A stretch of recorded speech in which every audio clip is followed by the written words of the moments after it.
Capítulo 14. Conhecendo, pois, Joabe, filho de Zeruia, que o coração do rei era inclinado para Absalão, enviou Joabe a Tecoa e tomou de lá uma mulher sábia e disse-lhe: Ora, finge que estás de luto, veste vestes de luto e não te unjas com óleo, e sejas como uma mulher que há já muitos dias está de luto por algum morto. E entra ao rei e fala-lhe conforme esta palavra. E Joabe lhe pôs as palavras na boca.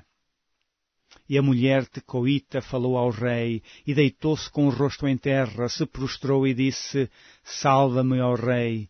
E disse-lhe o rei: Que tens? E disse ela: Na verdade, que sou uma mulher viúva, e morreu meu marido.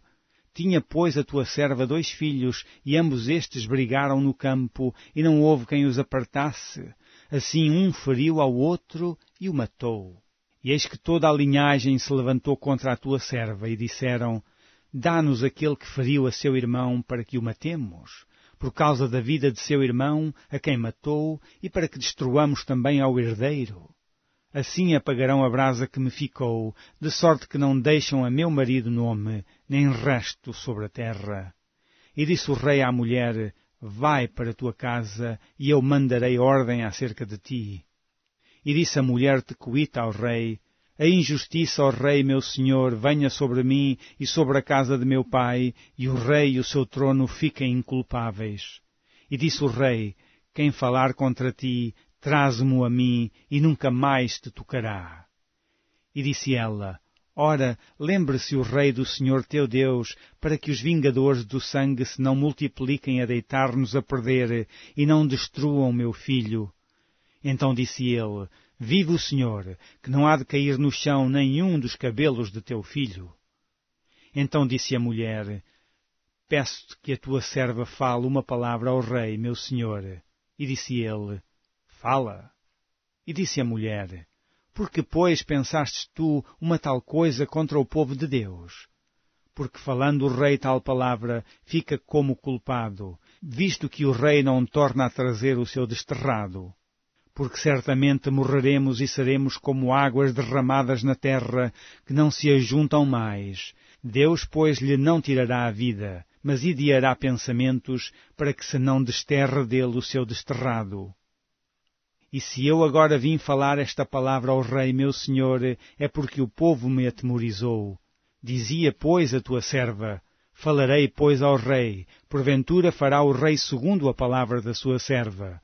Porque o rei ouvirá, para livrar a sua serva da mão do homem que intenta destruir juntamente a mim e a meu filho da herança de Deus.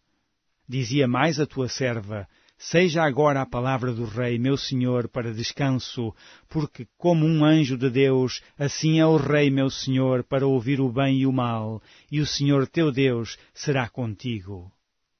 Então respondeu o rei e disse à mulher: Peço-te que não me encubras o que eu te perguntar.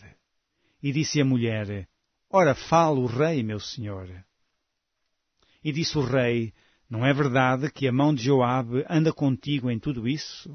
E respondeu a mulher e disse: Viva a tua alma, ó rei, meu senhor, que ninguém se poderá desviar, nem para a direita, nem para a esquerda, de tudo quanto o rei, meu senhor, tem dito. Porque Joabe, teu servo, é quem me deu ordem, e foi ele que pôs na boca da tua serva todas estas palavras. Para que eu virasse a forma deste negócio, Joabe, teu servo, fez isso. Porém, sábio é meu senhor, conforme a sabedoria de um anjo de Deus, para entender tudo o que há na terra. Então o rei disse a Joabe: Eis que fiz isto. Vai, pois, e torna a trazer o jovem Absalão. Então Joabe se prostrou sobre o seu rosto em terra e se inclinou e o agradeceu ao rei e disse: Hoje conheceu o teu servo que achei graça aos teus olhos, ó rei, meu senhor, porque o rei fez segundo a palavra do teu servo. Levantou-se, pois, Joabe e foi a Jesur e trouxe Absalão a Jerusalém. E disse o rei: Torne para a sua casa e não veja a minha face. Tornou, pois, Absalão para a sua casa e não viu a face do rei. Não havia, porém, em todo o Israel homem tão belo e tão aprazível como Absalão, desde a planta do pé até à cabeça. Não havia nele defeito algum. E quando tosquiava a sua cabeça, e sucedia que no fim de cada ano a tosquiava, porquanto muito lhe pesava e por isso a tosquiava, pesava o cabelo da sua cabeça 200 siclos, segundo o peso real. Também nasceram a Absalão 3 filhos e uma filha, cujo nome era Tamar, e esta era mulher formosa à vista. Assim ficou Absalão 2 anos inteiros em Jerusalém, e não viu a face do rei. Mandou, pois, Absalão chamar a Joabe para o enviar ao rei. Porém não quis vir a ele, e enviou ainda 2ª vez, e contudo não quis vir. Então disse aos seus servos: Vedes ali o pedaço de campo de Joabe pegado ao meu, e tem cevada nele?